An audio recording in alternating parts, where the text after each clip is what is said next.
보면요, 제가 쭉 뽑아보면서 이제 그림을 좀 그려보는데, 하이닉스에 대해서 목표가를 계속해서 이제 따라 올리는 거죠. 이게 따라 올리는 겁니다. 올라간 다음에 쫓아가는 게 아니라, 주가 가는데 어떡할 거야. 이거 잘리지 않으려면, 밥 먹고 살려면 올려야죠. 그죠? 그래서, 하이닉스 오늘 주가 얼마였죠? 11만 8천 원인데, 야, 지난번에 10만 원 넘을 때 샀으면 껄껄껄. SK에서 13만 8천 원 올렸고, 와, 하나금융투자에서 16만 원을 올렸네. 16만 원 올렸고요. 올렸습니다.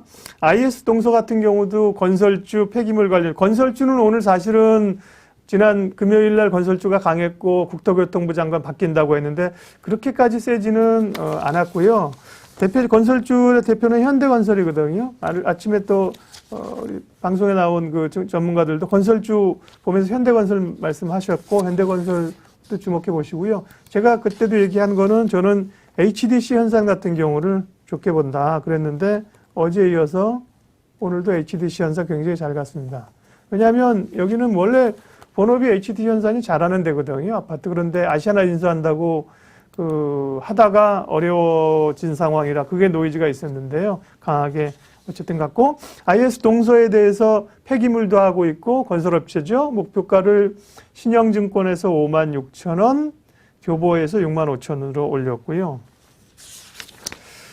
그 다음에 오늘, 관심주 가운데 두 개를 제가 증권사 리포트 가운데 두 개를 좀 뽑아봤는데요. 첫 번째는 현대건설기계입니다. 현대건설기계. 현대건설기계는 뭐 하는 데인지 아시죠? 오늘 이 리포트, 현대건설기계부터 살펴보도록 할게요.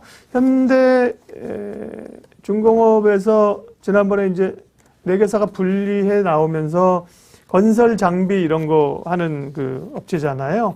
그런데 최근에 두산 인프라코어를 인수하는 게 이 회사의 핫 이슈입니다. 그러면서 현대건설이 두산 인프라코어를 현대중공업 지주가 인수하는 거죠. 본사에서 지주가 인수하게 되면 지주 밑에 현대건설 기계를 가지고 있고 두산 인프라코어까지 인수하게 되면 상당한 그 시너지를 낼 수 있다. 이런 게 이제 기대치가 있어서 올라왔기도 했고요. 그런데 오늘 NH투자증권에서는 자료를 내면서요. 네.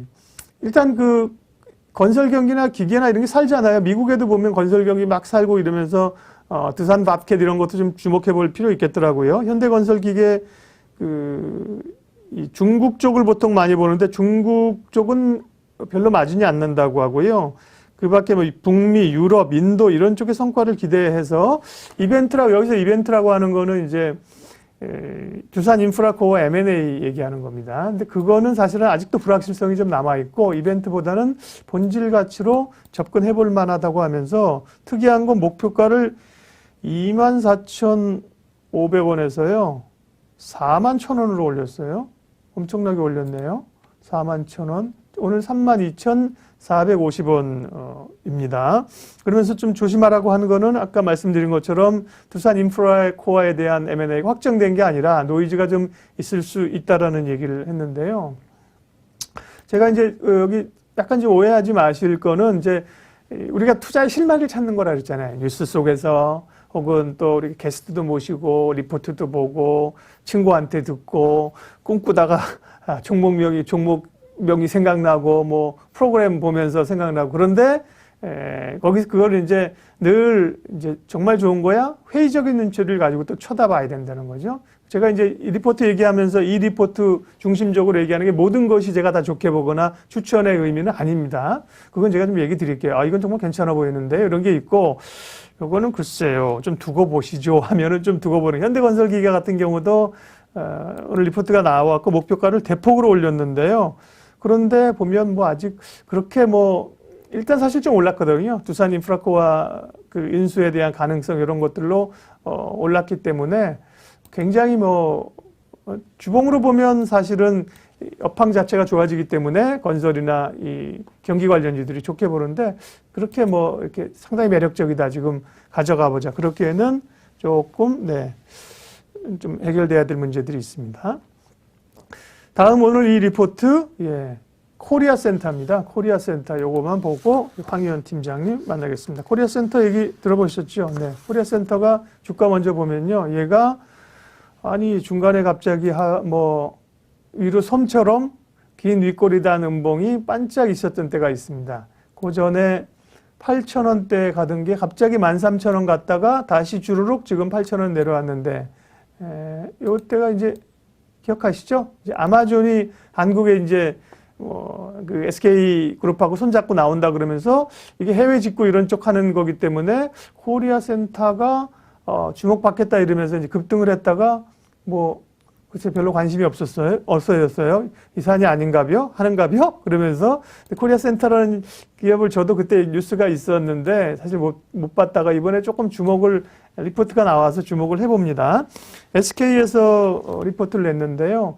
소비에 대한 기대감이죠. 그 다음에 이제 플랫폼을 가지고 있다는 거거든요. 그러면서 몰테일, 메이크샵, 애누리닷컴 이런 플랫폼을 가지고 있고 이제 해외 직구 우리가 굉장히 많이 했었는데요. 이제 직구에 대한 그런 기대감 이런 것들로 자체 풀필먼트 센터 이런 것들로 11,000원을 제시하면서 신규로 이제 커버리지를 풀필먼트라는 단어가 굉장히 요즘 많이 듣는데요. 요즘 풀필먼트는 참고로 뭐냐고 말씀드리면요. 물류, 택배 이런 거 하잖아요. 근데 택배하는 회사가 있고 CJ 대한통운이나 이런 또 오아시스 마켓 이런 택배 회사가 있고 근데 물류 창고를 가지고 있으면서 창고와 물류업을 같이 택배업을 같이 해서 보통은 이런 거잖아요. 택배가 우리가 주문하게 되면 어디 있는 요즘 스마트 뜹니다. 고객님의 상품이 이제 입고되기 시작했습니다. 어디 대구에 있는 물류센터에서 수도권으로 옵니다. 수도권 와서 택배회사에서 오고 이런 건데요. 풀필먼트라는 거는 글쎄 그러면 풀리 그 시스템을 다 갖추고 있는 겁니다. 이 저장 창고도 가지고 있고 거기서 자동 분류해가지고 바로 택배라는 그게 이제 풀필먼트인데요. 코리아 센터 그래서 코리아 센터가 뭘 하나 조금 살펴봤더니만 이런 걸 이제 우리가 공부하는 게 중요합니다. 보면 코리아 센터는 홈페이지인데요.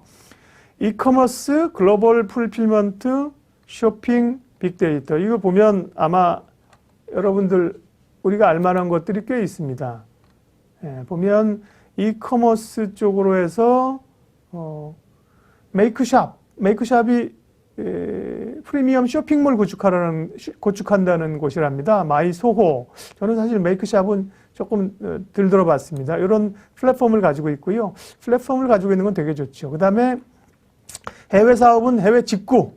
그 다음에 국내 업체들이 또 해외로 나갈 수 있도록 하는 그게 몰테일이라면서 우리 패밀리들 가운데 몰테일 쓰시는 분, 몰테일에서 해외 직구 해보신 분 있습니까? 저는 직구를 못 잘 안 해가지고요. 몰테일 커브만 던져가지고 직구를 안 했는데 몰테일이 보니까 카페24 좋지요. 그런 느낌이 있는 거죠. 카페24도 업체들에게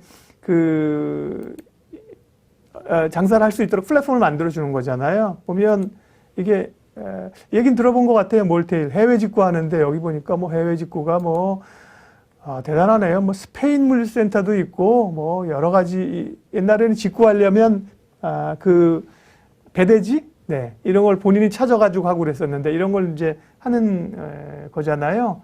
혹시 써보신 분이 있는지 궁금하고 어쨌든 몰테일 그 다음에 이제 빅데이터 사업에서 빅데이터 가격 비교에는 여기 애누리닷컴입니다. 애누리닷컴을 써보신 분 있죠. 저도 애누리닷컴은 얘기 들은 바 있습니다. 이런 플랫폼을 이제 몰테일 해외 직구 및 배송 대행도 같이 합니다. 맞습니다. 그런 걸 하는 이제 업체이다. 사업 내용 굉장히 좋습니다. 그죠? 지금은 결국은 이제 플랫폼을 가진 업체가 이제 중요한 거거든요. 그래서 11,000원의 목표가를 제시하고 지난번에 노이즈로 인해서 꽤 밀렸거든요. 꽤 밀렸기 때문에 이제 돈을 얼마가 이제 버느냐가 중요한 건데요.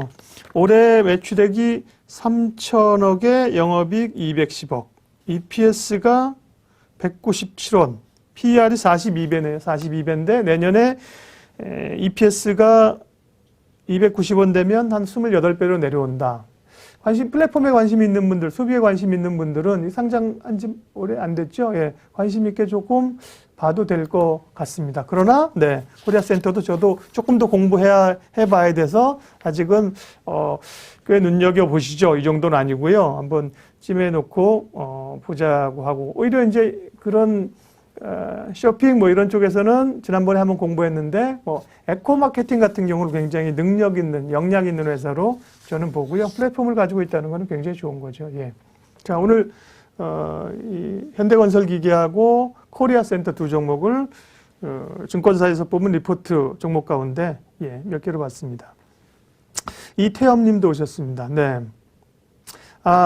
스윙이나 단타 종목도 윤지훈 전문가처럼 추천해 주시나요? 그렇진 않고요. 네, 그거는 이제 윤지훈 전문가님이 전문이시고, 저는 이제 또 증시 전문가들과 함께 시장 흐름들, 그거보다는 조금 긴 호흡으로 읽고 진단하고 시장 흐름을 읽고 있습니다.